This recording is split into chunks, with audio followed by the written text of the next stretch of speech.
भोकरमध्ये अवैध वाळू वाहतुकीसह वाळू साठ्याने गाठला कळस. तहसीलदार विनोद गुंडामवार यांच्या निलंबनाची मागणी. जिल्हाधिकाऱ्याकडे दिले निवेदन. जीविताला धोका असल्याने पोलीस संरक्षणाची मागणी. भोकर शहर व तालुक्यात गेल्या अनेक दिवसापासून अवैध वाळू वाहतूक आणि साठवणुकीने कळस गाठला असून यामध्ये स्थानिक महसूल प्रशासनाचे संगनमत असल्याचा खळबळजनक आरोप पत्रकार तथा सामाजिक कार्यकर्ते सुभाष आनंदराव भालेराव यांनी केला आहे. या प्रकरणी तहसीलदार विनोद गुंडामवार यांना दोषी धरून तात्काळ निलंबित करावे आणि आपल्याला पोलीस संरक्षण द्यावे या मागणीसाठी भालेराव यांनी जिल्हाधिकारी नांदेड यांना निवेदन दिले आहे. निवेदनात नमूद केल्यानुसार भोकर परिसरात वाळू माफियांनी हजारो ब्रास वाळूचे साठे करून ठेवले आहेत.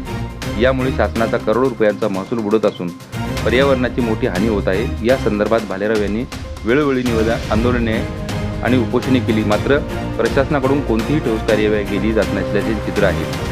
15 ते 17 फेब्रुवारी 2026 दरम्यान केलेल्या उपोषणावेळी तहसीलदार विनोद गुंडामवार यांनी केवळ 90 ब्रास वाळू साठा असल्याचे लेखी आश्वासन दिले होते, मात्र प्रत्यक्षात हजारो ब्रास साठा उपलब्ध असताना केवळ 90 ब्रासचा आकडा सांगणे म्हणजे वाळू माफियांना पाठीशी घालण्याचा प्रकार असल्याचा आरोप भालेराव यांनी केला आहे.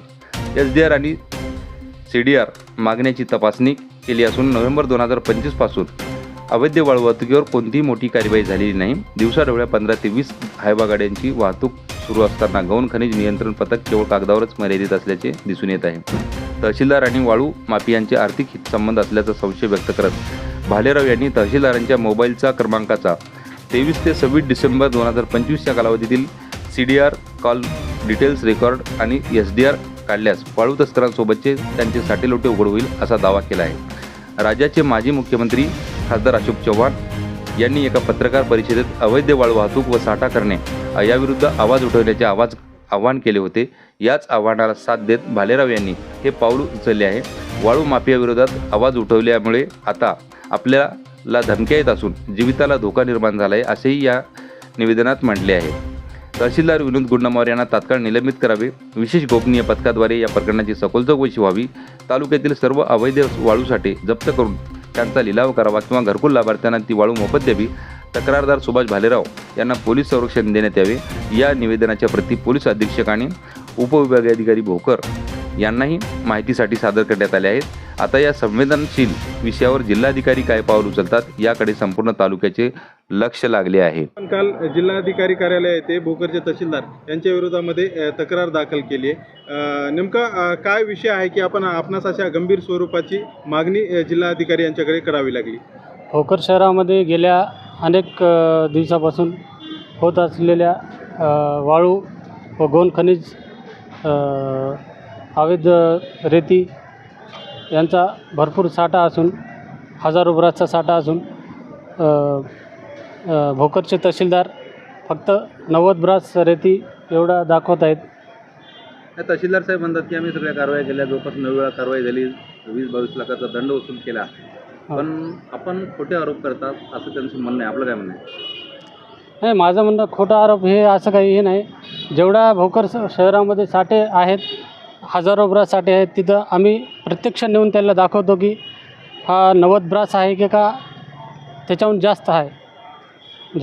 काय मागणी आहे तुमची? माझी प्रशासनाला एवढीच मागणी आहे की ते सर्व साठे जप्त करून घरकुल लाभार्थ्यांसाठी देण्यात यावे.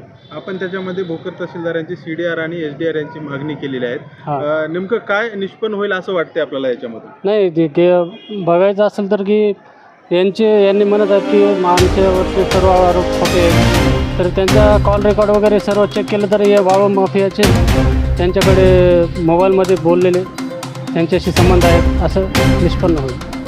आम्ही जेव्हा तहसीलदारांना भेटायला जातो तेव्हा त्यांच्याकडे वेळ नसते, भेटायला टाळाटाळ करतात. आणि जेव्हा रेतीवाले हे गौण खनिजवाले जेव्हा मालक लोक त्यांच्याकडे जातात त्यांना पर्सनल रूममध्ये पाठीमागच्या घेऊन त्यांची बैठक होत असते.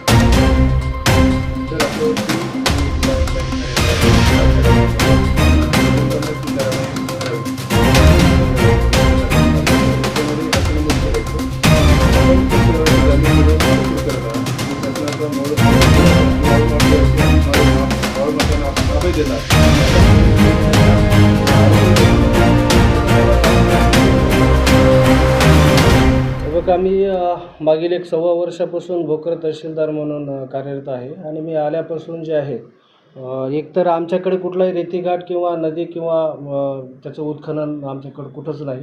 तसं नदी पण नाही आणि कुठले घाट पण नाहीत आमच्याकडं. तरीसुद्धा काही बाहेरून जर कुठल्या चोरटी वाहतूक वगैरे जर होत जर असतील याविरोधात आम्ही पथकं निर्माण केलेलं आम्ही स्वतःसुद्धा जे आहे याच्यामध्ये कारवाई करत असतो. मी आल्यापासून जॉईन झाल्यापासून आपण 9 वाहनाविरुद्ध दंडात्मक कारवाई करून आपण जवळपास 21 लाख रुपयाचा जे आहे त्याच्यातून दंडसुद्धा वसूल केलेले आहे.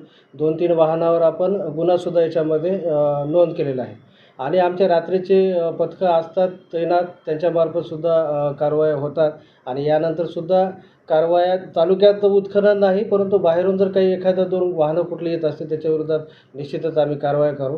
आणि माझ्यावर जे काही आरोप केलेले माझे संबंध ह्या सगळ्या खोट्या आरोप आहेत आणि याच्यामध्ये काही कुठलंही तथ्य नाही. आम्ही आमचं जे काम आम्हाला शासनाने दिलेलं आहे आम्ही त्याचं काम करू. कारवाया झालेल्या आहेत आणि यापुढे सुद्धा कारवाया होतील. तर त्याच्यामध्ये दुसरा एक आरोप असा आहे की आपण आपल्या कारवाया आहे केवळ कागदावरच कारवाया होतात आणि प्रत्यक्षामध्ये त्याच्यावरती दंड आकारला जात नाही. यामुळे आपले CDR आणि SDR ची सुद्धा मागणी केली आहे. या संदर्भाने काय सांगाल? त्याच्याबद्दल मी काय बोलणार नाही परंतु कारवाया नुसत्या कागदावर नाही. मी अगोदरच सांगितलेलं आहे आम्ही 9 वाहनावर कारवाई करून 21 लाख रुपयाचा दंड त्यांच्याकडून वसूल केलेला आहे आणि 3 वाहनाविरुद्ध गुन्हा दाखल केला. सर असेही लोक चर्चा आहे की आपलं पथक रात्री फोन उचलत नाहीत किंवा मग एखाद्या वेळेस काही असेल. नाही असं मध्ये होत नाही. पथकं तैनात आहेत आणि पथक कोणी असं जर पर्टिक्युलर कोणी आज ड्युटी आहे फोन उचलत नाही असं जर असेल तर आपण माझ्याशी संपर्क साधू शकतो.